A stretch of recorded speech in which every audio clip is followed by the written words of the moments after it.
Kubrat Pulev's co-promoter, a gentleman named Ivyalo, God, I can't pronounce these names, Ivyalo Gotsev, co-promoter of Pulev, said that Pulev would like to fight Dillian Whyte and shut his mouth. So I'm going to quote him here. He said, "Let's not forget that right now we still stand in a winning column, with Kubrat at 2-1 against top British heavyweights. I'm referring to Chisora and Hughie Fury, so let's keep the score going.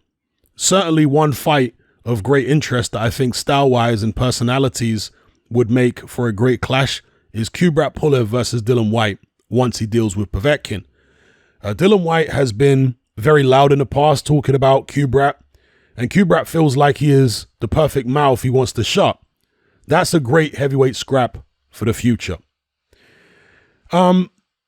It's interesting, isn't it? All these guys, I've mentioned this before. People said, oh no, people have always been calling out Dillian Whyte. No, not to this degree. Come on, take your head out of the sand. It's interesting the way that since Dillian Whyte has been knocked out badly by Povetkin, all of a sudden you've got all these contenders keen to fight him.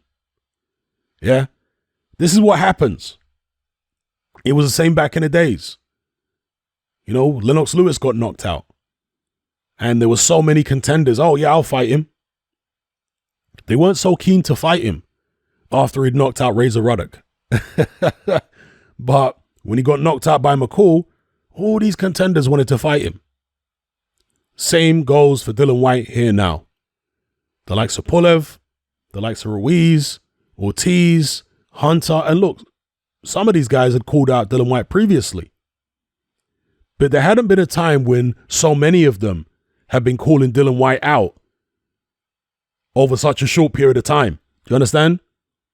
It's like there's this focus now for so many of the contenders on Dillian Whyte because they understand that even though he's not a champion, he's a name and he's been fighting on pay-per-view. And he just got knocked out in his last fight. So they think, wow, that's a big payday that isn't as tough as Tyson Fury or Anthony Joshua. This is the way they must be looking at it. Now's the time to get him. They, I'm sure, have heard of the purses that some of Dillian Whyte's opponents have got. I'm sure they've heard about the purse that Joseph Parker got, or the purse that Povetkin got, and so on. And they thought, you know what, I wouldn't mind a bit of that. Especially a guy like Kubrat Pulev, who's coming off a knockout loss himself. So I personally think that that would be an interesting fight. I was a bit baffled by Kubrat Pulev's approach against AJ. He abandoned what he normally does so well, which is use his jab. And he instead went in there with a view to try and knock Anthony Joshua out. I think it was an unwise strategy. He would have been better off fighting his usual technical fight, just staying more side on, bouncing around the ring, fencing with the jab. But yeah, he went in there looking for a KO. Same situation against Dillian Whyte. I think if he goes in there against Dillian Whyte like he did against AJ, if Dillian Whyte manages to recover from this Povetkin knockout, I would take Dillian Whyte in that fight if Pulev fights the same way he fought against AJ. But if he reverts back to the way he's been fighting most of his career, which is cautiously and technically behind a solid jab, I give him a much better chance against Dillian Whyte. A much better chance. Because when he fights that way, he is very, very awkward. Difficult to get to him. He's got good feet, moves in and out of range very well. I could see him, if he fights that way against Dillian Whyte, giving Dillian plenty of issues.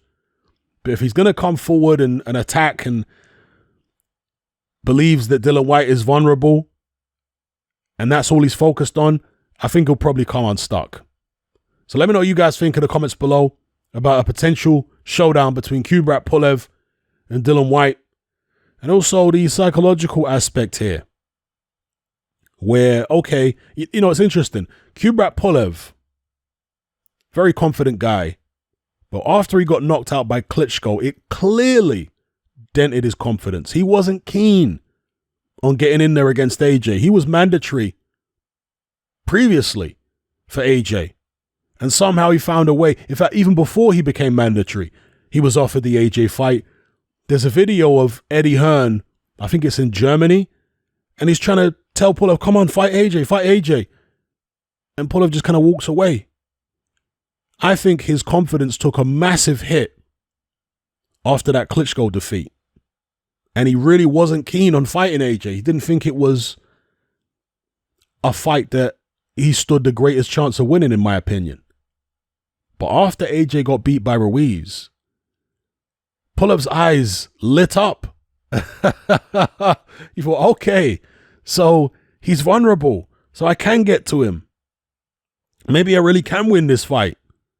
You know, I think that's the thought process for Pulev after AJ lost to Ruiz.